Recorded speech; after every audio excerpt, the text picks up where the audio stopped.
Salam dostlar, deməli bu dəfə fərqli bir mövzudan davam edirik. Çox istənilən, çox maraq görülən mövzulardan biridir dil öyrənməklə bağlı. Bununla bağlı fikirlərimi bölüşdüyüm, öz baxış bucağımı bölüşdüyüm bir video çoxdan gözləyirdiniz. Düzdür, burada bir qədər bəzi şeylər əlavə eləmişəm. Əgər bu tip bir video sevsəniz və ya yararlı toxunduğunu görsəm, yenidən buna oxşar tipdən başqa videolarda yükləyəcəm. Burada deyərdim ki, əslində həqiqətən vacib olan bir mövzudur bu dil öyrənməklə bağlı. Çünki hazırki dünya elədir ki, deyərdim ki, yəni dil bilmək istənilən, yəni ingilis xarici birinci ingilis dili, ondan sonra digər dillər nə qədər çox bilsəniz yaxşıdır. Bu videoda xüsusilə düzdür ingilis dilinə vurğulasam da dil öyrənmək, dil bilmək sizin üçün çox vacibdir, sizi çox irəliyə atacaq, sizi hər anlamda önə çıxan planda eləyəcək. Yeni bir şey öyrənməkdən tutun, məsələn, yeni bir şeyi araşdırmaqdan tutun. Yəni istənilən rəqabətdə olduğunuz insanlardan bu sizi ön plana atacaq və yaxud da hər anlamda, yəni hər anlamda sizi daha çox ön və qlobal sıralarda saxlayacaq. Bəs yaxşı, burada çətinlik çəkirsiniz, hər şeyi tərcümə edirsiniz və yaxud da başa düşməkdə çətinlik çəkirsiniz. İstəyirsiniz çox rahat olsun, hər kəs hər şey yəni ki, öz dilinizdə başa düşülən olsun. Bunu başa düşürəm bu tərəfi, amma eyni zamanda da ingilis dilini mütləq ki, öyrənməyə artıq əhəmiyyət verməlisiniz. Siz istənilən bir trader olaraq da istəsəniz nə olursunuzsa olun, yəni istənilən bir işlə məşğul olursunuzsa olun, o işinizi inkişaf etdirmək istəsəniz əgər və yaxud da yeni bir şey öyrənmək istəsəniz əgər, bunu böyük ehtimalla başa düşdüyünüz dillərdə o qədər də kifayət qədər mənbə tapmayacaqsınız. Yəni məcbur qalacaqsınız ki, daha dərin araşdırma edəsiniz, daha çox şey qatasınız özünüzə. Yəni ən fundamental cəhətdən deyirəm, niyə vacibdir deyə. Yəni saymaqla bitməz, mən bunları saymaqla videonu uzatmayım. Birbaşa videonun mətləbinə keçək artıq ki, ən asan halda, ən sürətli halda, ən keyfiyyətli halda necə bir dili öyrənə bilərsiniz? Bunun üçün nələr lazımdır və əksəriyyətinin yanıqda olduğu kimi nələr lazım deyil. Bu video düşünürəm ki, sadəcə yəni mən tərəfdən olan, yəni sırf məni bir trader olaraq izləyənlər tərəfindən yox, başqa həmçinin dil öyrənmək istəyən ola bilər ki, abituriyentlər olsun, tələbələr olsun və yaxud da məktəblilər olsun və yaxud da hər hansısa bir işlə məşğul olanlar olsun və ya həvəs öyrənənlər olsun. Hər tipdən insan üçün maraqlı bir mövzudur. Ona görə bəzi bu kanalda haqqında danışdığım şeylər haqqında onlar məlumatlı deyillər. Ona görə yüngülvari bir üstündən keçməliyəm bəzi şeylərin ki, bir qədər təməl qavrayış yaransın bu haqda. Mənim həmişə müdafiə etdiyim fikirlər və s. onların da bir dəfə üstündən keçəcəm və yeni dillə bağlı olan şeylərin də üstündən keçəcəm. Yəni əsas mətləb isə burada öyrənmək haqqında öyrənəcəksiniz ki, yəni mən burada sizə durub da dərs keçməyəcəm ki, birinci dərs, bunları qeydlərinizi götürün, yəni elə bir şey olmayacaq, bunu hər yerdə tapa bilərsiniz, özünüz belə eləyə bilərsiniz. Burada olacaq şey öyrənmək haqqında, yəni öyrənməyi öyrənməlisiniz, ondan sonra öyrənməyə başlamalısınız. Deməli, birinci olaraq limitləyici inanclar ki var ki, hazırda sırf öyrənmək anlayışına qarşı baxışınız var ki, bu çox dardır. Öyrənmək anlayışına olan baxışınız. Və açıq etiraf eləsəydim ki, bir çox əksəriyyət dil kursu və yaxud da bir çox ingilis dili müəllimi sadəcə gerçəkçi olsaq, daha gec öyrətməyə çalışır və yaxud da heç özü də öyrədə bilmir və yaxud da sadəcə nəyisə öyrədir, amma ki bu kifayət eləmir, sizin üçün çox şey kifayət eləmir. Sadəcə aydan aya uzadıb kifayət qədər sizi həmin kursa ola bilər ki, həmin şeyi sizdən pula qoparmağa çalışır. Səmiyyətlə danışsaq, əksəriyyət dil sadəcə bu ingilis dilinə aid deyil, bütün dillərə aiddir. Yəni 2 gündə öyrənə biləcəyiniz şeyi nəticədə 2 aya filan müddətdə öyrənmiş olursunuz. Əslində tələsməmək kimi ad verilə bilər buna, amma tələsmək lazımdır. Tələsmək lazımdır, çünki o nə qədər uzatsanız o qədər yəni mənasızdır bir qədər. Yəni əslində yekunda o qədər də mürəkkəbləşdiriləcək bir şeylər olmur ki, 2 ay müddətində öyrənmiş olarsınız. Mənim özümdən nümunə çəkim, birazdan da o nümunəni çəkəcəm. Mənim özüm adətən imtahana hazırlaşanda, universitet imtahanlarına hazırlaşanda nə edirdim? Son bir gecədə, yəni ki, əsas ən çox şey öyrənirdim. Ondan sonra növbəti gündəki imtahanı verirdim. Yaxşı balla da keçirdim. Mənim istifadə etdiyim metod budur və bunu niyə istifadə edirdim? Birazdan ona gələcəm. Yəni dil öyrənməyə yönəlik inanclarınızdan birbaşa hal-hazırda əsas qurtulmalı olduğunuz şeylərdir. Yəni öyrənmək əslində təhsil alma, nəyisə qavramalıdır, öyrəşmə, yeni kitab, dəftər, müəllim, bu kimi şeylər ilk olaraq ağlınıza gəlir. İnanırsınız ki, öyrənmə belə olur. Bu bir qədər yanlış yoldur. Eyni zamanda dilə yönəldi inanclarınız bir qədər çox daha akademiksəldir. Yəni dilin mahiyyətini başa düşmürsünüz. İngilis dili deyəndə akademiksel şeylər ağlınıza gələ bilər əksəriyyətin ilk başda və ya daha çox təhsilvari bir şeylər, imtahanvari, təhsilvari, çünki onunla daha çox üzləşibsiniz indiyə kimi. Yəni ilk dəfə dillə üzləşəndə akademiksel buzaqdan üzləşibsiniz. Daha çox general buzaqdan üzləşməyibsiniz və ağlınızda dillə bağlı bu tip şeylər gəlir. Amma onlar sizin qarşınızı çox kəsəcək. Sizin qarşınız bu mənada çox kəsiləcək. İndi bir qədər bu bucağı genişləndirmək lazımdır. Yəni elə şey tərəfdən baxmayın bir dilə. Yəni akademiksel bucaqdan baxmayın və yaxud da imtahanvari bucaqdan. Bunlara izah eləməyə bir söz tapmıram, amma yəqin ki sözlər kifayət edir ki, başa düşəsiniz. Yəni hər şeydə belə mükəmməl izah edilməli deyil, elə məsələ də burasındadır. Bəzi individlərə gələcəklər ki, indi bu sözü səhv dedin, bu sözü belə səhv dedin, özün bilirsənsə, mənim üstümdən bir xətt çək, mənim bir videomun üstündən bir xətt çək, sən haqlısan, sən əlasan axı. Sən gördün ki, bu sözü səhv tələffüz elədi, bu necə biləcək ki, bu dil nə olan şeydir? Bu necə biləcəksə, belə ön yarğılı, eqolu, axmaq insanlar, onlar üçün də ki, bu video birazcık qəliz olacaq. Yəni, qəlizliyin üstündən şey eləməkdən ötürü də avtomatik mühakimələrə yönələcəklər. Bunların hamısını bilirəm. Yəni, adi bir sözündən, bir davranışından, yəni bu emosional şəxsiyyətindən anlayıram ki, bu kimdir. Və gülüb keçərək videoya davam edirik. Deməli, süni öyrənmə metodları kənara atırıq və yeni bir qavrayış bucağı yaradırıq. Qızıl qanunumuzdan başlayaq. Qızıl qanunumuzdan başlayaq. Çox belə, yəni, o tərəfə getmədən, nədir qızıl qanun? Mənim üçün bu bir həyati qızıl qanundur və həkk olunub dəyişməz bir şeydir. Redaktə olunmaz, dəyişməz, sökülməz, atılmaz bir şeydir. Deməli, oxuyuram.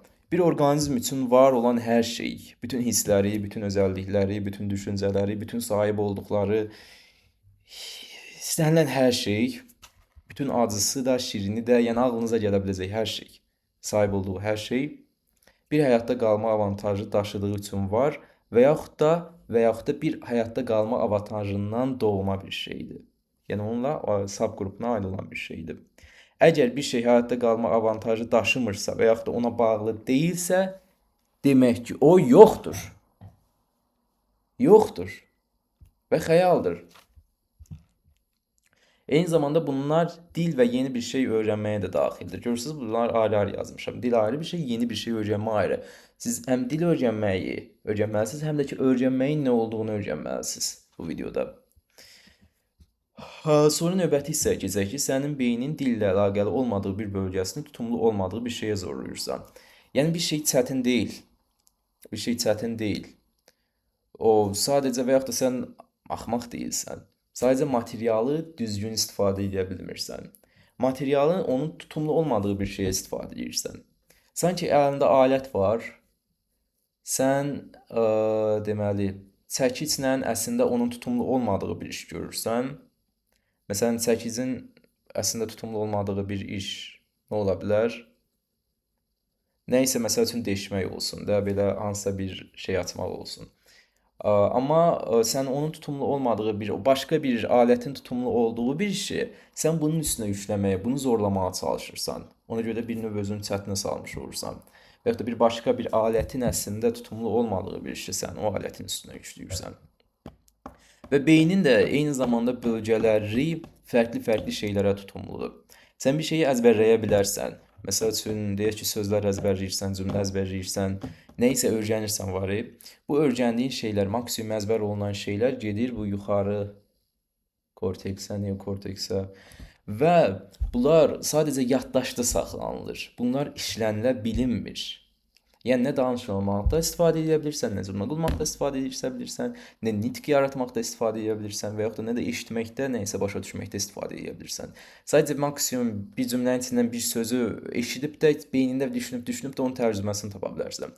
Ona görə tərcümə olunmuş yaddaş, yəni bir növ öyrədilmiş, əzbərlənilmiş şeylər bir əhəmiyyət daşımır özlüyündə o qədər də çox. Dillə bağlı ən əhəmiyyətli beyində iki bölgə var. Bir bura və bir də ki, bunun içindəki bura emosional beyinə bağlı olan bir hissə, hansı ki, basal qangliya və bir də cerebellum. Bu arxada bəzən deyəsən bizim dilimizdə beyincikdir deyəsən bu arxa beyin. Hə, bu iki bölgə əsas məsuliyyəti daşıyır, əsas yükü daşıyır və sənin yüklədiyin zona, baxın bu yuxarı zonadır. Bax bu yuxarı zonadır. Tutumlu olmayan bir zonadır ki, sən onu tutumlu olmadığı bir şeyə zorlayırsan. Bəli, beynin bütün hissələri bu dil məsələsində lazımdır. İstənilən hissəsinin ən azı bir qədər rolu ola bilər. Amma söhbət daha belə avtomatik, təbii, natural, danışmaqdan, eşitməkdən, yazmaqdan, başa düşməkdən, istənilən bu anlamda şeylərdən gedirsə avtomatik olaraq, bunların rolu çox kiçikdir. Çox kiçikdir. Hətta bunlarda necə deyim, sadəcə tetikləyici bir, yükləyici bir rol oynayır başda. Yəni beynin əsas məsuliyyət daşıdığı hissələr prosedural yaddaş üçün cerebellum və bir də ki, bir növ patternləri seçmək, onları işləmək üçün digər basal qangliya. Bəs yaxşı, bunları biraz qeyd eləmişəm, əsas rolları barəsində ki, prefrontal korteks nə demək istədiyinə qərar verir. Sürətlə ki, qərar verirsən ki, məsələn, kimsə sual verdi, bu da nə demək istəyirsən. Amma bu sadəcə bir bulut kimi mövzuda olur. Da söz yığını kimi mövzuda olmur ki, iminlə burada bu sözü deyəcəksən. Məsəl üçün, kimsə sənə sual verdi ki, bugün harada olubsan, sənin artıq prefrontal korteksin o millisaniyə içərisində düşünmür ki, bütün sözləri bir araya gətirmir. O sadəcə bir bulut kimi istək, urge, dürtü yaradır. Dürtüyə qərar verir ki, bu boşluq, bir ciyər dolusu hava nəyi ifadə eləyəcək? Nəyi ifadə eləyəcək cümlədə? Amma bunun qalan hissəsi ilə məsuliyyət daşımır. Nə ifadə edəcək? Neokorteks mənalar və sözlərin yaddaşı. Yəni ki, artıq oradan başlanacaq artıq düşünməyə ki, hansı sözlərdən istifadə ediləcək. Amma bunlar da millisaniyə içərisində olacaq olan şeylərdir. Hələ əsas hissəyə gəlməmişik. Sadəcə hansı nitqdən, hansı necə deyim, mənalandırmadan, hansı şeydən istifadə ediləcək. Amma burada hələlik danışılan şey deyil. Prosedural yaddaş əsas bu pattern hissəsidir ki, bir növ patternvari dil. Dil, yəni ki, cümlələr patternvaridir. Düşünülərək qurulan bir şey deyil. Bir havanı bax bu patternvari buraxılmasıdır. Yəni üstündə ilişilib səhv eləməməyə çalışılan və yaxud da bir şey olunan yer hissə deyil prefrontal korteks. Yəni avtomatik əvvəl dediyin şeylərin sadəcə təkrar artıq bir situasiyanın içində yenidən daldala buraxılmasıdır. Yəni sonra da motor korteks artıq bu hissələr ağzından şeylərinlə bağlıdır. Yəni necə deyim, tələffüzdür, o fikrini ifadə eləməyə çalışmağında, ağzının oynayışıdır, filandır, dilinin hərəkətidir. Bu şeylərdən məsuliyyət daşıyır. Yəni fikir görürsənsə, yəni çox fərqli hissələr, yəni ki, bir dildə rol oynayır. Eyni zamanda da eşitməklə bağlı talamusa gələn informasiya, auditori korteksə getməsi, orada analiz olunması, başa düşülməsi, onunla bağlı olan emosional reaksiya, onun, yəni necə deyim, bir şey qəbul olundusa, birinci yoxlamalıdır ki, bu threatdir, yoxsa deyil. Yəni həyati bir önəm daşıyır, yəni həyati bir təhlükə daşıyır, yoxsa deyil. Ani ilk informasiya bunu yoxlayır talamusda. Ona uyğun ondan sonra sən reaksiya verirsən. Yəni yenə deyirəm, bunların hamısı həyatda qalma avantajı üçündür. Yəni bir növ biz akademiksel canlılar olmaq üçün şey keçirməmişik, təkamül keçirməmişik. Həyatda qalmaq üçün seçilmişik. Və öyrənilən bir şey də, yəni dilin də eyni zamanda həyatda qalma avantajı var. Həyatda qalma, ünsiyyətin çox böyük həyatda qalma, öyrənmənin çox böyük həyatda qalma avantajları olduğuna görə var. ve bunlar da eyni zamanda bunların formalaşmış olan yolundan yola çıxaraq başa düşmək lazımdır. Yəni bu o demək deyil ki, tək olması gerəkən mükəmməl variantdır və biz bu mükəmməl variantı öyrənməliyik. Yox, bizim orqanizmimiz o demək deyil ki, tək olması gerəkən də elə bu idi, tək olması gerəkən də elə biz idik və biz mükəmməl variantıq. Biz mükəmməl variant deyilik, sadəcə seçilmiş bir variantıq. Həyatda qalmağa seçilmiş bir variantıq. Bu elə olmaya da bilərdi. Bax, bu beyin olmaya da bilərdi. Yerində fərqli, tam fərqli beyin dediyimiz anlayış olmaya bilərdi, amma yenə də düşünməyi əvəz edən fərqli bir struktur ola bilərdi, fərqli bir orqanizm ola bilərdi.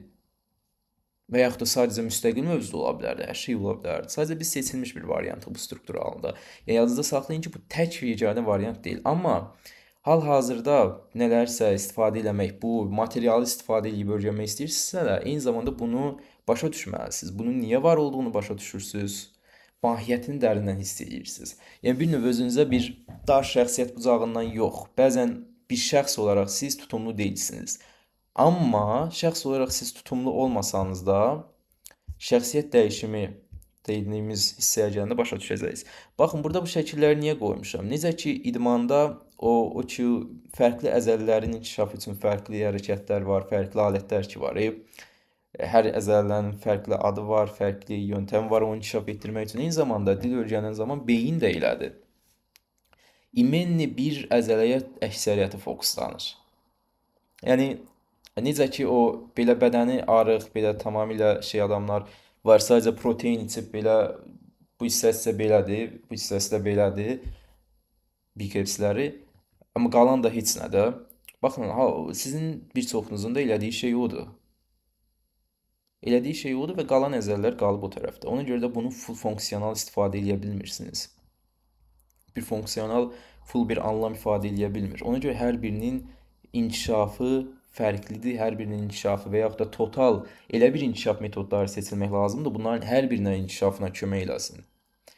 Yoxsa o təbii ki, sıxıcı gələcək, yeni inkişaf metodu, akademiksel dilindən bayaq dedim, akademiksel vari, imtahan vari, dim vari. Bu cür ingilis dili dimin imtahanından başqa o tərəfə o qədər də böyük, cüzi bir rol var, amma o qədər də böyük bir rolu yoxdur. Siz şeydən artıq danışmaqdan, başa düşməkdən, oxumaqdan, izləməkdən və yaxud da artıq necə deyim, akademik anlamda daha da irəli gedə bilməkdən ötürü digər əsas olan ingilis dilinə keçməlisiniz. Yəni sadəcə qrammatiksel, imtahansal tərəfindən yox. Nəysə, bu şəxsiyyət dəyişimi haqqında biraz danışmağımıza ehtiyac var. Çünki eyni zamanda sizin hazırki şəxsiyyətiniz də bir çox şeyə tutumlu deyil. Öyrənməyə, danışmağa və ya dəyişimə tutumlu deyil. Limitlənmişdir. Adaptasiya olmuşdu. Kölgə salınmışdı. Baxın, zəncirlisiniz. Zəncirlisiniz, beyniniz zəncirlidir. Ayılmağınız niyyətli olduğunuzda mümkündür. Amma yox, bu nə danışır deyirsinizsə, videonu bağlayırsınızsa mümkün deyil. Elə də gedəcək. Kimə nə olacaq? Heç kimə heç nə olmayacaq. O birilər necə yaşayır siz deyil. Heç nə dəyişməyəcək. Yaxşı, buranı oxuyaq, görək bura nə yazmışam. Deməli, adaptiv şəxsiyyətiniz bir çox şeyə bacarma tutumlu deyil. Çünki o sadəcə limitlənmiş gözlərdən görən, körpəlikdən içinə düşdüyü və özü seçmədiyi bir mühitə özünü adaptasiya etdirərək həyatda qalma ehtimalını artıran şəxsiyyətdir. Özünü adaptasiya etdirərək. Bunun üstünü çox açmağıma ehtiyac yoxdur. Üstünə deyirsəm uzun gedəcək. Bu məsələ, çünki adaptiv şəxsiyyət olsun, bunun şəxsiyyətin formalaşma periodları olsun, başqalarına qəbullandırmaq olsun, özünü good enough to survive yerinə çatacaq olsun. Bunlar çox uzanacaq mövzulardır. Kanalımda başqa videolar izləyə bilərsiniz bununla haqqında. Mindfulness-in son videolarını falan izləyə bilərsiniz. Onun adı mindfulness, amma içində çox şey var. Sadəcə mindfulness yoxdur. Və emosional yaddaş zaman keçdikcə ad verilmir. Yəni emosional beynimiz sadəcə öyrənmir, nəysə ad verərək, linguistik ad verərək öyrənilmir. Məsələn, bu filan şeydir adı verilərək öyrənilmir bir çox şey və onun bir növ həm semantik yaddaşı var, həm emosional yaddaşı var, həm fiziki yaddaşı var, onun əzələ yaddaşı, həm bir çox şeyi var. Yəni bir çox şeyə ad vermirsiniz. Amma bilirsiniz. Hardan bildiyinizi bir çox ad vermir. Yəni sorğulamırsınız, sadəcə bildiyinizi bilirsiniz. hiss edirsiniz. Amma bir çoxusu bildiyini bilmir. Yəni bir çoxunuz da elədir, nəyi bildiyini bilmirsiniz. Çünki o həmin o beyninizin həmin o yaddaşına ad verə bilmirsiniz. Məsəl üçün elə şeylər var ki, körpəlikdən həmin yaddaş formalaşır. Bu da şəxsiyyəti formalaşdırır. Bir növ şəxsiyyətin formalaşması insanın özünün o qədər də çox lisenziyası olmadığı bir şeydir. Və körpəlikdən içinə düşdüyü mühitin bir çox lisenziyası olur ki, bu şəxsiyyət necə formalaşacaq? Əgər bu şəxsiyyət müəyyən bir yaşlara çatmayanda observer şəxsiyyətinə keçə bilməsə, o limitlənmiş patternin içində qalmağa davam edəcək və dünyanı o gözlərdən görməyə davam edəcək. Yəni niyyətli formada cəsarətlə bir növ observer şəxsiyyətinə keçə bilməlidir ki, adaptiv şəxsiyyətini görə bilsin. Onu dəyişmək mümkün olmayacaq, amma onu görə bilsin və onun sizi yönləndirməyinə mane olub da özünüz adaptiv şəxsiyyətinizlə yönləndirə biləsiniz özünüzü. Və sorğusuz qəbul etdiyiniz bu şey ki, buna ki mənəm deyirsiniz, başa düşməlisiniz ki, o siz deyilsiniz. O sadəcə adaptiv şəxsiyyətdir ki, ətraf mühitinə adaptasiya olub, yəni bir növ kriteriya edicilərə özünü bəyəndirmək olsun, yəni kimə güvənib güvənməmək olsun, bu lap körpəlik yaşlardan başlayır artıq bu emosional bağlar. Bunlar və yaş keçdikcə də ad verilmədiyinə görə körpənin emosional yaddaşı rasional yaddaşından çox daha əvvəldən inkişaf etdiyinə görə artıq körpə öz fərqinə varanda artıq çox gec olmuş olur. Bir növ artıq onun kim olacağı ilə əvvəlcədən məlum olmuş olur. O ki bir söz var ya, o uşaqlıqda kimdirsə elə böyüyəndə də o olur. Tamamilə doğrudur. Əgər həmin təcrübənin içində yaşasa, bir növ fərqli hadisələr, life eventlər başına gəlməsə onu dəyişəcək. Bir növ elə həmən də qalır. Əslində çox şey dəyişə bilər. Bir də davranış şəkli xaricə tərəf dəyişə bilər. Amma bu o demək deyil ki, necə deyim, o deyil. Sadəcə olaraq ola bilər ki, hal-hazırda indi içinə düşdüyü vəziyyətə özünü elə adaptasiya elətdirib, beyni özünü elə bəyəndirib, elə olmaqdan daha çox həzz almağa başlayır. Çünki elə qəbul görür, elə daha çox sevilir. Bir növ bunu ümid edirəm ki, izah eləyə biləcək qədər sadə dildə izah elədim. Çünki bunlar bir qədər, bu emosional məsələlər bir qədər mürəkkəb mövzulardır. Adi söz olan emosiyanı belə siz əslində ucuza alırsınız. Böyük bir problemlərin biri də budur. Emosiya sözünü ucuza alırsınız, amma emosiya o qədər, yəni necə deyim, elə bir nöqtədir ki, biz məməlilər üçün bu emosional nöqtə, emosional beyin.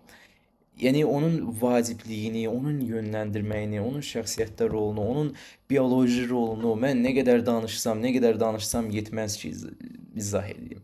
Bizim beynimizi əsas 3 parçaya ayırsaq, yəni düşünən beynimiz, emosional beynimiz və bir də ki, avtomatik beynimiz, daha çox sürüngən beynimiz və yaxud da ona dinozavr beyni də deyilir və yaxud da reptil beyin ingiliscə deyə bilərik. O daha çox avtomatik bədənin orqanları avtomatik idarə etməyə fokus olanda, emosional beyin fərqli fokuslar və rasional beynin isə fərqli fokusları var. Siz birbaşa düşünərək bədəninizi idarə edə bilmirsiniz gördüyünüz kimi. Ürək döyüntünüz filan bunun hamısını beyninizin sizin idarə etməniz əlində olmadığı hissələri eləyir. Amma ki, emosional beyin birbaşa biologiyaya təsir edə bilir. Məsələn, stresslənəndə mədənizdə yanıqlar və s. belə hiss edə bilirsiniz. Sanki nəyinsə yanlış olduğunu hiss edə bilirsiniz. Bədəninizə sadəcə emosional beyin təsir edə bilir. Çünki emosional beyin onun altdakı beyninə təsir edə bilir. Daha çox reptil beyninə təsir edə bilir. Amma rasional beyin birbaşa ona təsir edə bilmir. Deməli, birinci emosional state olmalıdır. Eyni zamanda emosional beyin rasional beyinə təsir edir. Yəni sizin emosional state'inizə görə əslində düşünürsünüz. Düşüncə müstəqil deyil. Yəni nə düşündüyünüz, nəyi necə gördüyünüz və mümkünlüklər hamısı emosional state'dən asılıdır. Verəcəyiniz bütün qərarlar emosionaldır.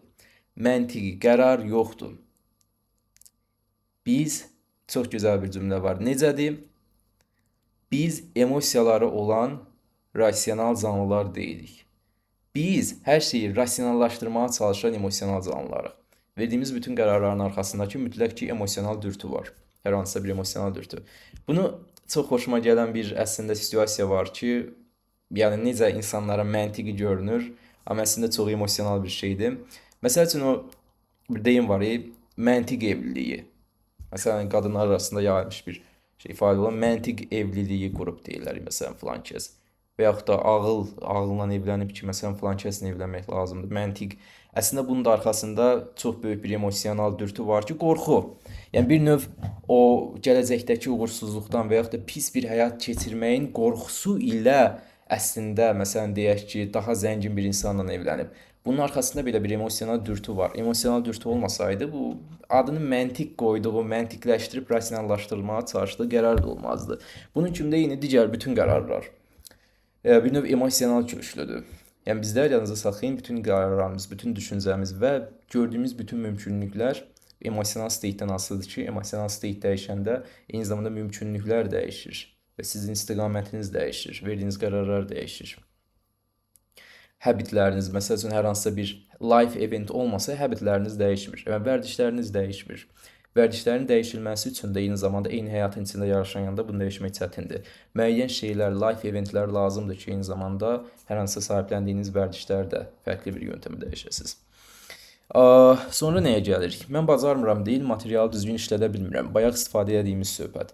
Yəni siz bacarmırsınız deyil, hamının materialı eynidir. Bu genlər milyonlarla ildir gəlib daşınır bizə və bu genlər hamıya paylanıb. Hamıda var və şimpanzilərdən çox kiçik bir faizlə fərqlənir. Yəni bu material sizdədir. Bu material sizdədir və bu materialı sadəcə istifadə etməyə bilmirsiniz. Situasiya və kontekstiniz orada deyil. Və bunu bacaranlar da əslində fərqində olmadan bunu edir. Yəni o ki, görürsünüz, ingiliscəni yaxşı bilən birdən YouTube-da filan hardasa biri danışır, məsləhət verir. Gündə çox çalışırdım, belə deyirdim, belə eləmək lazımdır. Böyle şey məsləhətlər verir. Bu da qulaq asır. Aha, elə mən də bunu eşitmişdim. Və Nihat'ın videosunu da açanda da bunu gözləyirdim. Gözlədiklərim bu idi. Gözlənti və yaxınlardan oxuduğum çox xoşuma gələn bir kitab var. Bu insanların expectancy.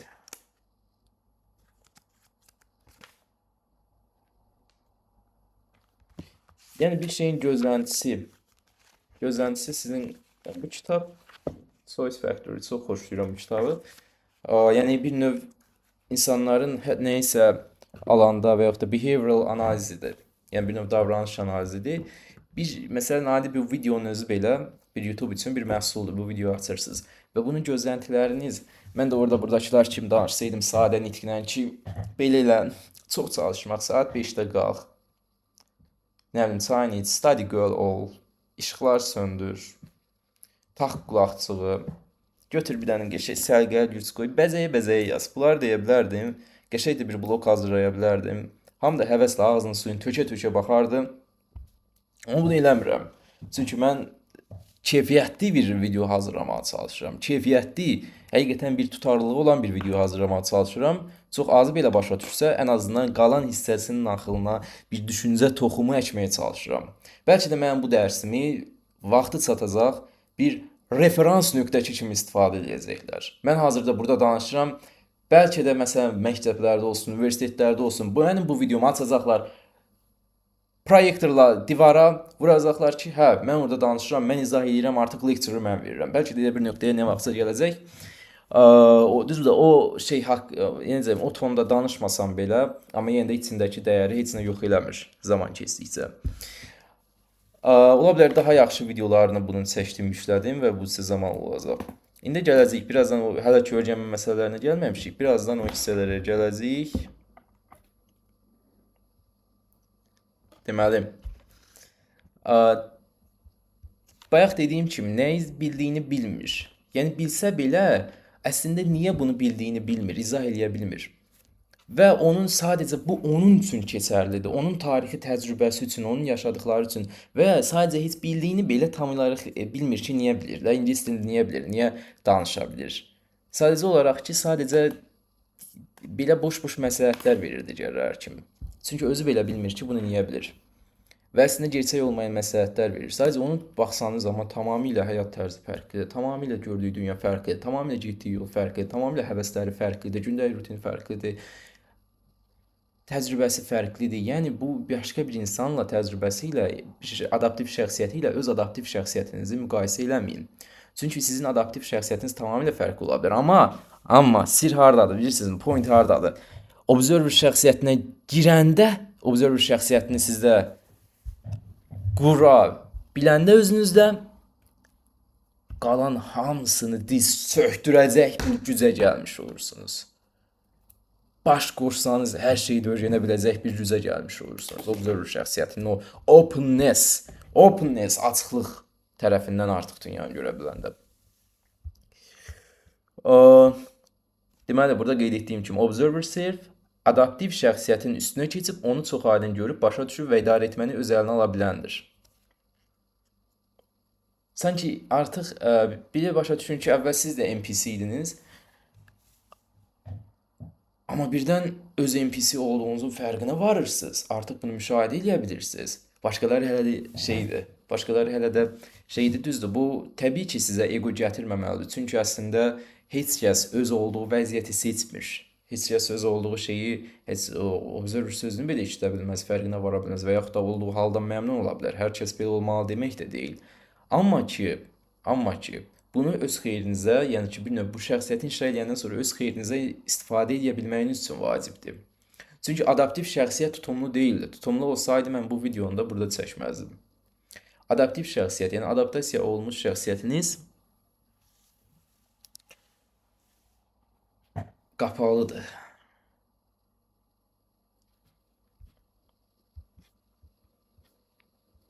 Deməli, artıq biraz yavaş-yavaş artıq bir öyrənmə metodlarına gələk. Öyrənmə metodları. Videonun əsas hissəsi indi başlayır. İndi bir qədər aydınlaşdırdıq, sonra indi gələk öyrənmə metodlarıdır. Öyrənilən bir şey necə yaxşı öyrənilir? Emosional charging, yəni emosional yüklənmə ilə. Çünki bir şey nə qədər yaxşı yaddaşda qalması, onun nə qədər yaxşı emosional charge olunmağına, emosional yüklənməyinə bağlıdır. Hər hansısa bir şey, hadisə, məlumat, istənilən bir şey uzun müddətli yaddaşınızda nə qədər yaxşı qalması, nə qədər yaxşı işlənilməsi, nə qədər yaxşı xatırlanılması onun buraxdığı emosional yükə bağlıdır. Hipokampus öyrənilən şeyin nə qədər vacib olduğunu üzərindəki emosional yükə əsasən müəyyən edir.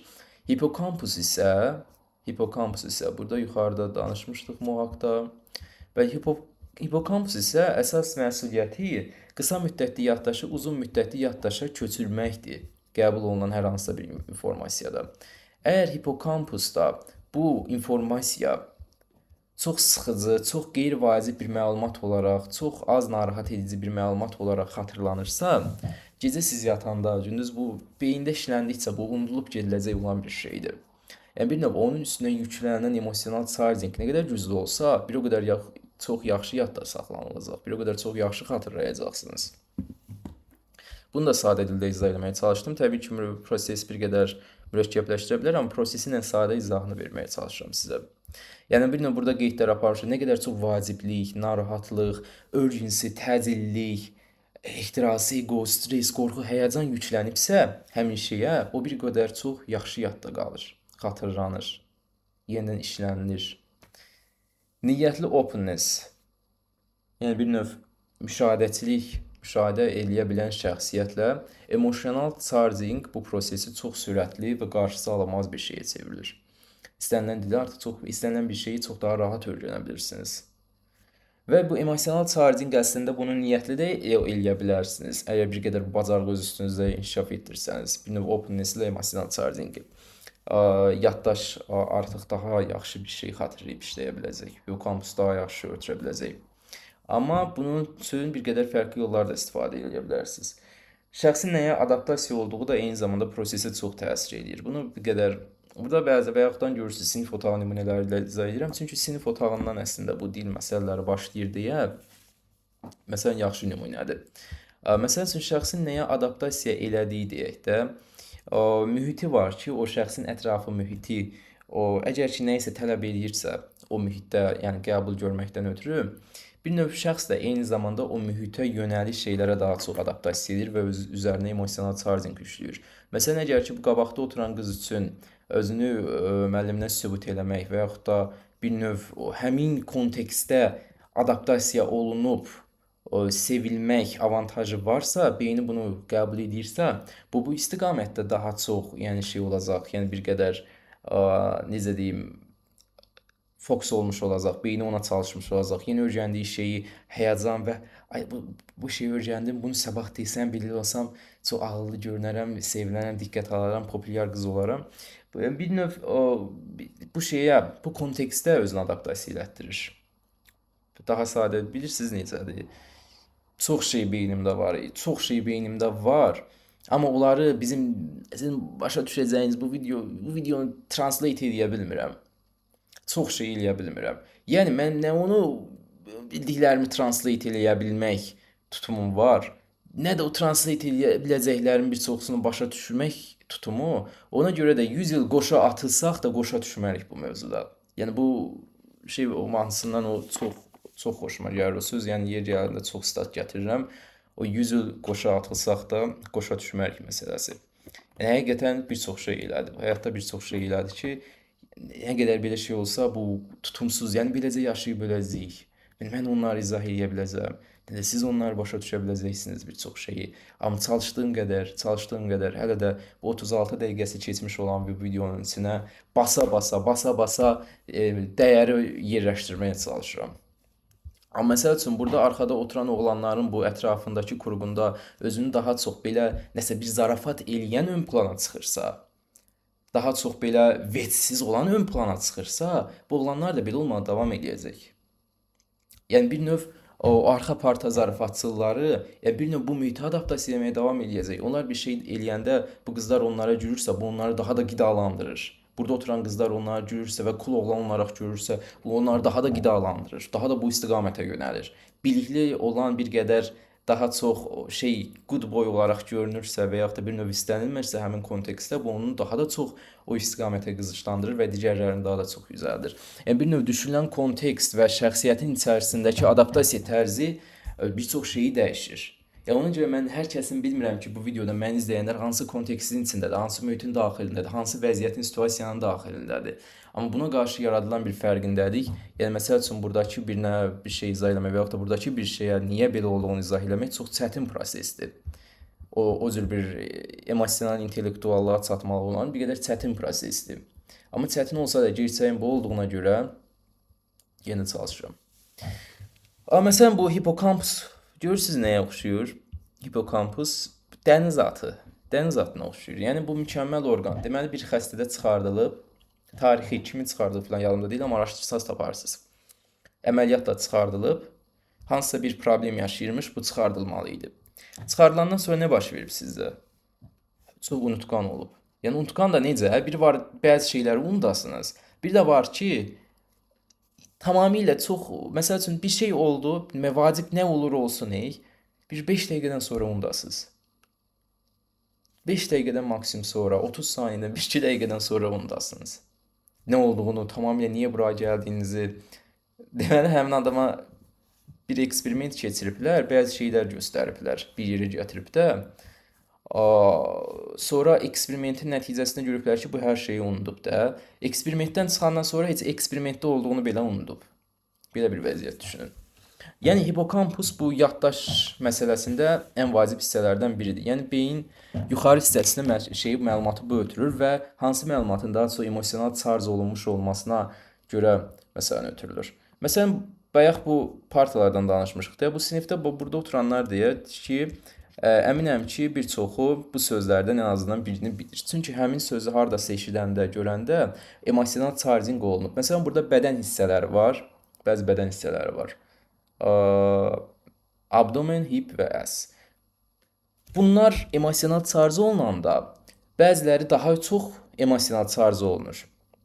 Vaciblik hissiyatı. Məsələn, bədən hissələri yazmışıq. Yəni, məsələn, xəstəlik adlarından birini deyək. Mən illər əvvəl o xəstəlikdə olanda onun haqqında araşdırma eləyirdim.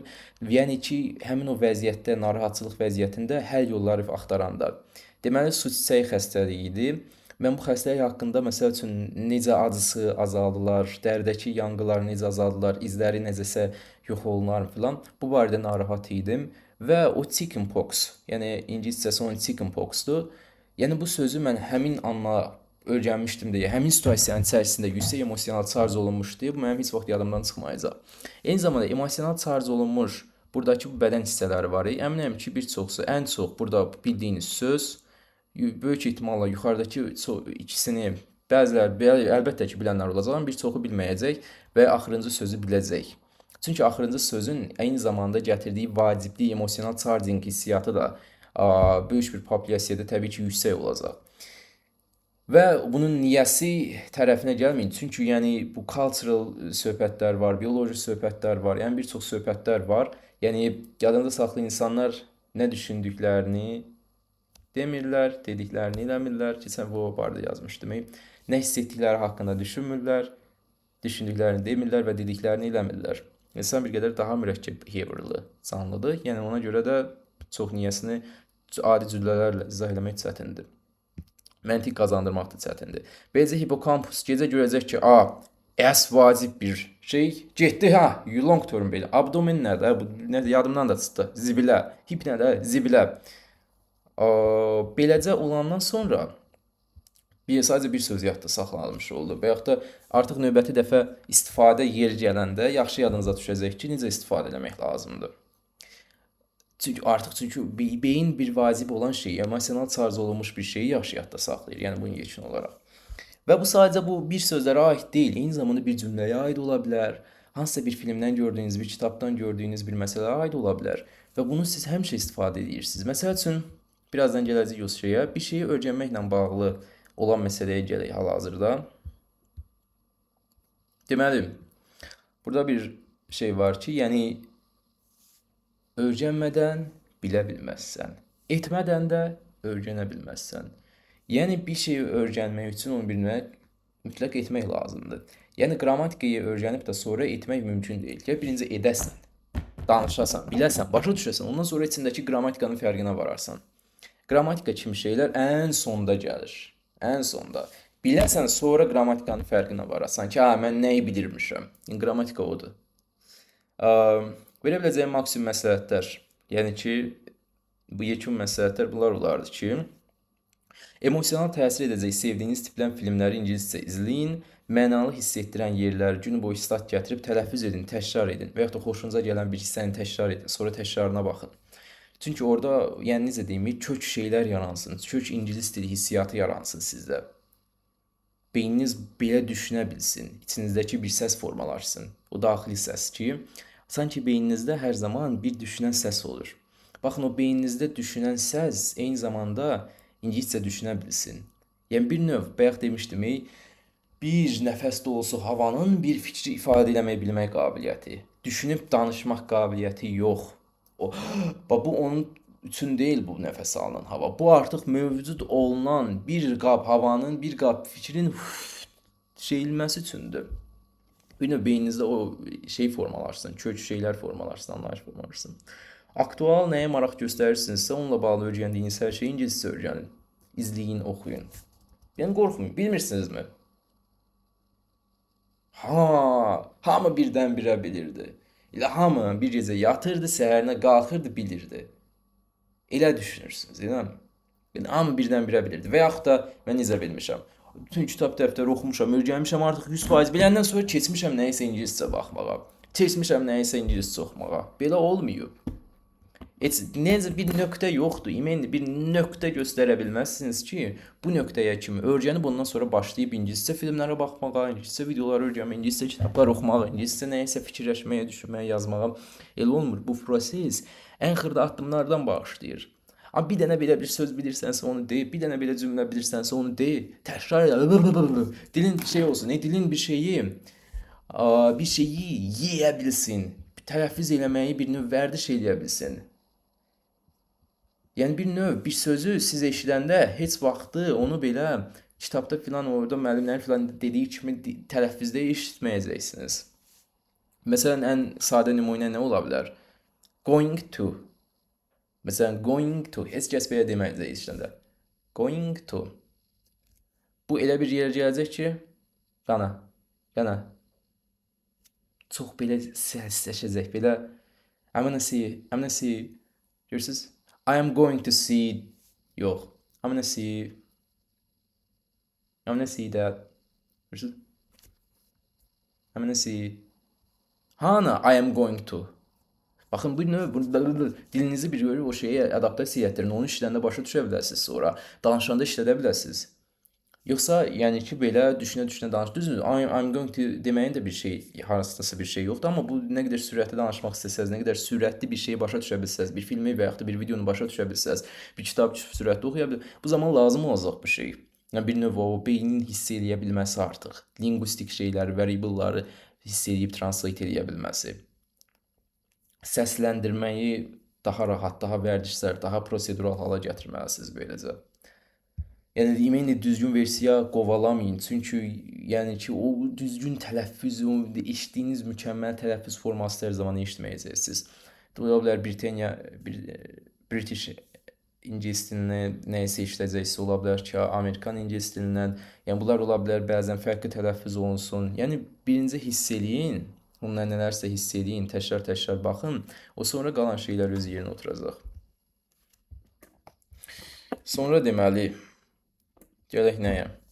Nəysə deyək ki, öyrənəndə bir problem çıxdı, nəysə bilmədiniz hansısa söz. İndi buna da gələcək. Gündəlik dinlədiyiniz mahnılar da eyni zamanda ingiliscə olanlar varsa, onların liriksinə baxaraq dinləyin. Yəni ingiliscə, nə biləm ki, sevdiyiniz, qulaq asdığınız mahnılar var. Onların liriksinə açın, onlara baxın. Necə deyim, tələffüz eləməyə çalışın, belə o təkrar deməyə çalışın, özünüz oxumağa çalışın. Tam bilirsinizmi? Yəni çox o vaxt utanmaq filan onun üçün deyirəm. Belə o adaptiv şəxsiyyətinizin özəllikləridir. Yəni openness yoxdur sizdə, açıqlıq yoxdur. Özünü qısan insanlar irəli gedə bilmir. Özünə güvənən, güvənməyən, özünü qısan belə bu tipdən olan insansınızsa, o irəli getmək prosesi şeyiniz çox çətin olacaq. O yoxsa onun üçün heç vaxt yetərli olmayacaq. İstəyirsiniz, nə edirsə, onun nəyə sahib olursa olsun, o tip biri heç nə onun üçün, yəni özü-özünə heç vaxt yetməyəcək. Hiss eləməyəcək o yetərliliyi. Hər zaman o əksikliyi hiss edəcəyi üçün də heç vaxtı bir işin qulpundan və yaxud da bir danışıq, bir dilin qulpundan tutmaqda çətinlik çəkəcək. O cəhətdən yəni ki, qətiyyən deməyin ki, bu mənlik deyil və yaxud da mən şey eləməyim. Oxu, danış. Təbii ki, kimlik sənin yol məndə kimlik olacaq. Heç kəs belə absolut genli insan yoxdur. Deterministik genli bir insan yoxdur ki, min onun üçün olsun. Bilmədiyiniz sözlə qarşılaşanda nə olacaq? Çox sadə, açırsınız şeyi, Google axtarışı. Sözü yazırsınız, üstəgəl meaning, yəni mənasını axtarış edirsiniz. Çıxan nəticədə sözün mənasına baxın və oradakı şeyi, teksti oxuyun. Məsəl üçün, buradakı teksti oxuyun ki, məsəl üçün, bayaqki söz abdomen nə deməkdir? Bunu oxuyanda, bu cümlənin içində bir şey başa düşmədinizmi? Onu da axtarış edin. Onu da axtarış edin, bu söz nə deməkdir? Bunun mənasını oxuyanda nə isə başa düşmək, onu da axtarış edin. Bunları da qeydlər götürün. Yəni, bacara bildiyiniz qədər ingilis dilini belə ingiliscə izah eləyin. Ən azından şəkil çəkin, ən azından mövzu yaradın, ən azından bir hekayə yaradın. Bir söz öyrəndinizmi? Çalışın, necə demək? Məsələn, abdominlər, bax bu qarın bölgəsi deyəkmi? Bunu ingiliscə izah eləyə bilmədiniz. Gördünüz o qədər söz yoxdur. Deyək ki, chest sözünü bilmirsiniz də, sinə sözündən aşağı yaza bilmirsiniz. Şərt o deyil ki, mükəmməl izah edəsiniz. Sadəcə özünüz başa düşə bilinəcək qədər izah eləməlisiniz. Deyək ki, baxın, bu göbək olsun, bu isə qarın. Deyək ki, siz bunu necə izah edə bilərsiniz? Ya yaza bilərsiniz ki, məsəl üçün, below the chest, sinənin aşağısı yaza bilərsiniz. Və yaxud da upper the qarından aşağıdan yuxarı yaza bilərsiniz. Və yaxud da bunları da bilmirsiniz, göbək şəkil çəkə bilərsiniz, qalın şəkil çəkib doğru yoxla göstərin. Amma bacara bildiyiniz qədər özünüzə aydın olacaq şəkildə, maraqlı olmasın ki, sizə sabah vərəqi kimsə götürəndə, bunu görəndə nə başa düşəcək? Sizə maraqlı olsun, özünüzün başa düşəcəyi. Məsələn, mən imtahana hazırlaşanda,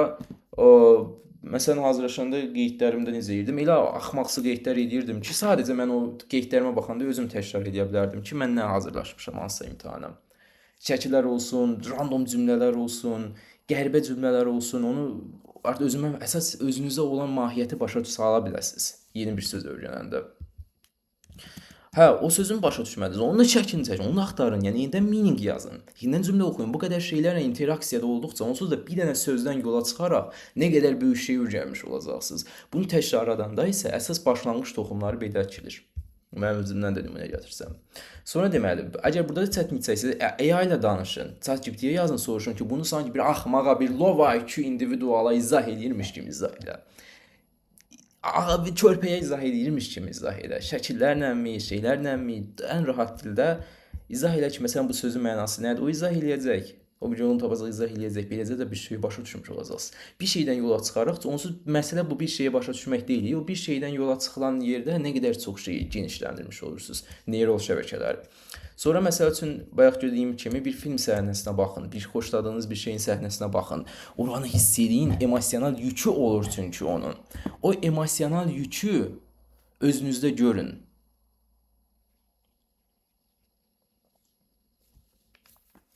O emosional yükü bir növ yaddaşınız qavrasın, qazısın sizdə görün beyində. Çünki bayaq dediyim kimi emosional bir şeyin emosional yükü və bir mövzusu olmalı yaddaşda, uzun müddət yaddaş saxlanılması üçün. Yoxsa bir şey sıxıcıdırsa və boşdursa o yaddan çıxacaq.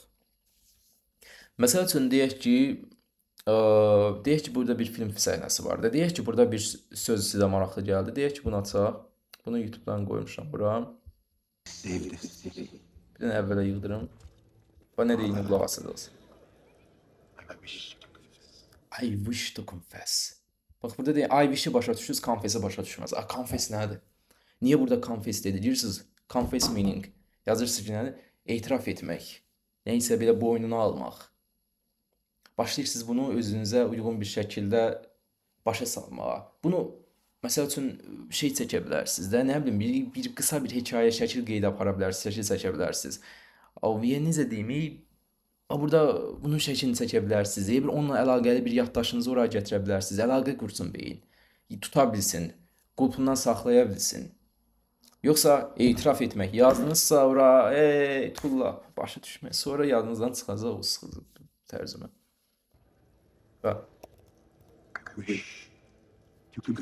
Hiss eləyə, bax mövzuyu. Bilirsiniz niyə? O filmi sevirsiniz yadır. Həmin səhnəni sevirsinizsə, sizin üçün emosional baskısı varsa, o heç vaxt yadınızdan çıxmayacaq. Həmin oradakı strukturu sonra başqa bir yer gələndə, başqa bir mövzu gələndə orada istifadə edə bilərsiniz. Məsəl üçün sonra, nəsə həmin mövzu gələr, I wish to confess. Bilirsiniz, o şeyi istifadə edə biləcəksiniz. Nitqi çatdıra biləcəksiniz hansısa bir yerdə. Düşünmədən, sadəcə bu səhnədən götürdüyünüz şeyi, daha heç kəs maraqlanmayacaq. Bunu görürsən, hardan deydi bu? Sadəcə onu siz bilirsiniz, özünüz, məsəl üçün bu şeyi buradan eşitmişdiniz və yaxud da bilməyə bilərsiniz, unuda bilərsiniz, amma yenə də onun emosional çarjı var deyə, o orada qalacaq. Başqa sözlər öyrənəcəksiniz. Məsələn, deyək ki, gəlin. Məsələn, çalışın, belə bunu başa düşməsəz, onun alt yazısını açın. Məsəl üçün, amma ki, sizə emosional vaciblik hissiyatı verən bir şeydən yapışın.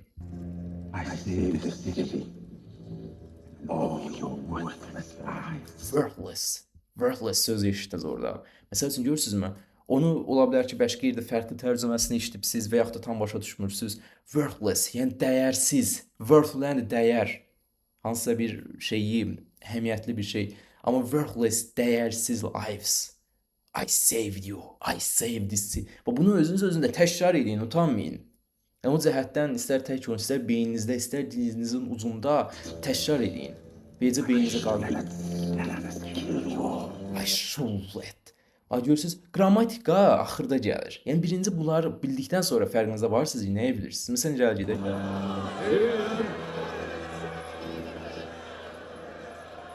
Do you wish to confess? Sən qabağa girsin. Yes, Father. I'm guilty. Guilty. Guilty nədir? Məsəl üçün, burada belə bir şey var. Mövzunun içində o mövzuda yaddaşda saxlayırsınız. Günahkar, suçlu. Çünki niyə orada suçludur, orada məhkəmədədir. Bu mövzularla yadınızda saxlaya bilirsiniz. Emosional çarjı var sizdə bir. Baxın, is that what you want to hear? Görürsünüz, bunu çox vaxtı başqa yerlərdə bu is that what you want to hear? Birisi çox daha yavaş eşidəcəksiniz, görəcəksiniz, olar başa düşəcəksiniz. Amma bir şeyin içində sürətlə başa düşəndə listening qabiliyyətiniz, aydın başa düşmə qabiliyyətiniz də inkişaf edir. Struktur, pattern olaraq yadınızda saxlayırsınız bunu. Qrammatika yox, hələ fikirləşmirsiniz ki, sual cümləsində iz başa keçir. Arada iz başa keçir nədir? Bunu bir pattern olaraq sual kimi yadda saxlayırsınız. You admit you poisoned the king. You admit No. Of that I'm innocent. with that I'm innocent. Görürsünüz, innocent nədir? Məsəl üçün sonra araşdırırsınız innocent. Günahsız, məsum. Sonra Randinin kitabında orada innocent arxetipinə gələndə başa düşəcəksiniz innocent nədir. Görürsünüzmü? Sadəcə 1-2 dəqiqəlik bir video belə sizə nə qədər çox həyatınız boyunca istifadə edəcəyiniz bir şey olacaq. I'm guilty of a far more monstrous crime. Monster crime. I'm guilty of being a dwarf. I am guilty of being a dwarf. Dwarf nədir? Cırtdan, boyu balaca. Bu sözü eyni zamanda bildiniz. Sonra bunu istifadə edə biləcəksiniz. I am guilty of, bax guilty of being a dwarf. Görürsünüz strukturluğa, patternlığa. Normalda məsəl üçün of'un burada istifadə qaydası olsun. I am guilty of being a dwarf. Being'in burada istifadə qaydası olsun. Bu sizi həkk olunur. Sonra eyni bir situasiya, fərqli bir cümlə strukturu gələndə, dwarf'ın yerinə başqa söz keçəndə, məsəl üçün dwarf olmasın, hündürboy insan, tall olsun, I am guilty of being a tall deyə biləcəksiniz. Və yaxud da guilty, yox, innocent deyə bilərsiniz. Orada mənim struktur eyni qalır. You are not on trial for being a dwarf. You are not on trial for being a dwarf. Trial nədir? Trial şey, məhkəmə. Yəni burada məhkəmə mənasından trialın başqa mənaları da var. Məsələn burada da yenə bir şey. Emosional baskılı bir şey yapır. I've been on trial for that my entire life. I have been trial for that my entire life. I have been. Görürsünüz, have been'in normalde gramatik. I present simple. I present perfect. I have been on trial. Bax bu lazımdır. Sizə bu lazımdır. Have been burada bunu baskı ilə öyrəndinizə bu lazımdır. Görürsünüz, mövzuda bütün həyatı boyunca mən yəni cırtdan olmağa görə günahkar olmuşam. Trial. Sonra götürürsünüz məsəl üçün nə vaxtsa qarşılaşanda Franz Kafka'nın Trial əsərini burada bunu başa düşəcəksiniz. Yadınıza düşəcək ki, məsəl üçün o da eyni zamanda dwarf olmağa görə bütün həyatı boyunca trialda olub, eyni zamanda buradakı bu insan da ki, heç bilmədiyi bir suçdan dolayı trialdadır. Günahlandırılır, amma heç vaxt suçun məqsədini öyrənə bilmir. Davam edək. Have you nothing to say in your defense? Defense nədir? Müdafiənə heç nə demək istəmirsən. Məsələn, görürsünüz, beyninizə tərcümə eləməyin. Özünüz get-gedə hiss edəcəksiniz. I did not do it. I did not kill Joffrey, but I wish that I had. But I wish that I had. Biz bunun başqa bir situasiyada yenə çox vacib bir ifadə. Your bastard eye gave me more relief than 1,000 live whores. İndi burada bunu tam izah edə bilməyəcəm. Burada bu qadın şey eləmədən onu aldatdı, getdi ona dedi filan. Amma həmin kontekstdə bunu artıq hiss edəndə həmin cümləni də çox yaxşı başa düşəcəksiniz. I wish I was the monster you think I am. Bir monster. Və buradakı sözlər düzdür. Bir-bir mən izah edirəm, amma ki, cümlə strukturu pattern kimi yanınızda qalır. I wish I had enough poison for the whole pack of you. I wish I had enough poison. Deyir mənim o Jeffrey öldürdüyünə görə trialda. Deyir mənim kaş ki kifayət qədər zəhərim olsaydı buradakı hamınızı öldürə bilərdim. Bunu bir cümlə strukturu olaraq, pattern, hissiyat olaraq yadınıza qazıyırsınız. I would gladly give my life to watch all swallow. Deyir gladly give my life. Gladly nədir? Çox şad olaraq, çox belə məmnuniyyət duyaraq öz canımdan belə keçərdim ki, sizin hamınız onu swallow nədir? Udumaq. Görürsünüz bir cümlənin struktur və gözəlliyi olaraq necə deyir.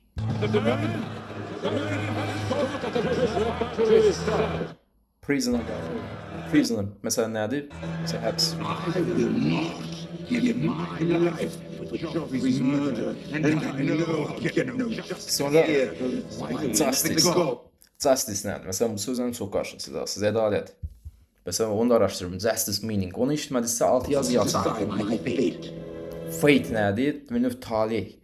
I will let my...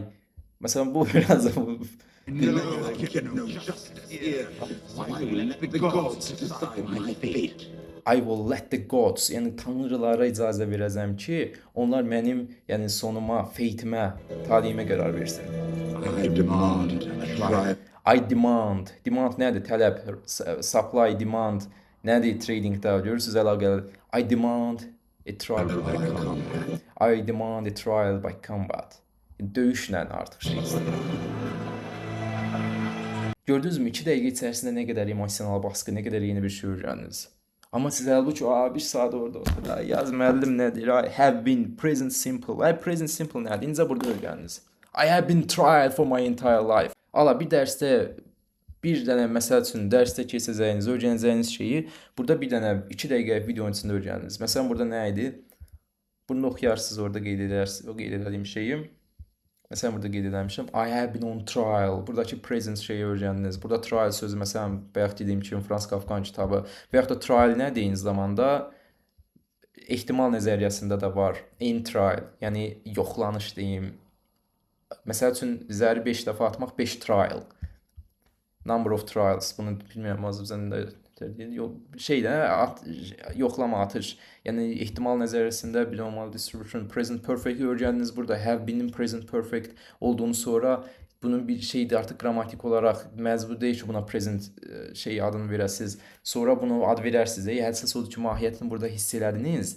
Mahiyyətini hiss edəndən sonra növbəti dəfə istifadə edə bilərsiniz. It has been raining for days. Nə məsəl üçün başqa bir şeydə istifadə oluna bilər. Yəni birinci kontekst, sonra yol. Məsələn, bura başqa bir nümunə də qoymuşam. Məsələn, burada mən bu nümunəni qıya qoymuşam, orada bir söz öyrənirəm. Mən o sözü başqa heç bir yerdə eşitməmişdim. Yəni, tam bilmədiyim bir söz deməyim, daha doğrusu ifadə. Və həmin ifadə mənim çox xoşuma gəldi. Bu Silent Hill 2-də Eddie ilə remake-dir. Silent Hill 2-də Eddie ilə Jamesin dialoqu düzləşəndə. Bu dialoq həqiqətən çox möhtəşəm bir dialoqdur. Mütləq tövsiyə edirəm, baxın. Amma orada bir söz deyir Eddie Jamesə, James onu vurandan sonra Don't get all holy on me, James. Don't get all holy on me, James. Bunu normalda 100% yox, əminəm ki, çox eşitməyibsiniz ya da görməyibsiniz bu söz ifadəni. Don't get all holy on me. Yəni burada hər bir söz fərqli məna ifadə edir. Holy başqadır, müqəddəsdir, bilir. Amma bunu bir ifadə halına gətirərək, ifadə olaraq bilməyibsiniz, görməyibsiniz. Mən də eyni zamanda elə idim. Amma burada artıq başa düşdüm ki, burada mahiyyət nə idi? Mahiyyət onun demək mahiyyəti nə idi? Məsələn, burada bir dənə açılsın. Burada deyir. You need help, Eddie. You need help, Eddie. Yəni sənə kömək lazımdır. Yəni nəsə, sanki özündə heç nə yoxdur. Don't get all holy on me, James. Burada deyir. Don't get all holy on me. İkisi də demək olar ki, eyni situasiyanın içərisindədir. İkisi də bu şəhərdə fərqli məqsədlərlə orada olsa da, ikisi də eyni, yəni əzabı və yaxud da şeyi paylaşırlar. Amma o deyir ki, ona kömək lazım. Yəni deyir, don't get all holy on me. Bilirsiniz, bunu tam tərcümə eləmək olmur mənasını. Amma bu şeyin içində mahiyyətini hiss edirsiniz. Növbəti dəfə elə bir situasiya baş verəndə həyatınızda, deyək ki, məsəl üçün, kimləsə məsəl üçün, tanışınızda ikiniz də eyni bir çətin situasiyanın içində qalıbsınız. O çalışır ki, nəsə sizə sanki siz çətindəymişsiniz kimi, sizə nəsə təsəlli edirmiş kimi, sanki siz yazıq gündəymiş kimi, amma siz onda deyirsiniz, don't get all holy on me. Burada mahiyyət olaraq şey deyə bilirsiniz. Yəni sən də bu şeyin içindəsin. Bu nümunə idi sadəcə. Eyni zamanda bir çox şey də buna aiddir ki, onun tərcümə ilə öyrənmək, izah eləmək bir qədər çətindir. Və sonuncu əsas qapanış şeyim də budur ki, kontekst tapmalısınız birinci. Yol yox. Kontekst.